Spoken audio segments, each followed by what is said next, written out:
sayyor qabul ishtirokchilari, bugun navbatdagi sayyor qabulimiz o'tkaziladi. Sayyor qabulimizdagi asosiy masala aholining sifatlarini ish bilan ta'minlash, daromadlarini oshirish bilan bog'liq.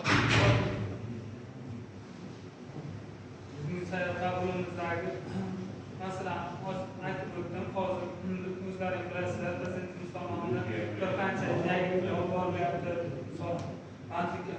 Bandligini oshirish, daromadini oshirish, aholini ish bilan ta'minlash maqsadida bir qator ishlar amalga oshirilyapti. Misol uchun daromadni oshirishda banklardan kreditlar ajratilyapti.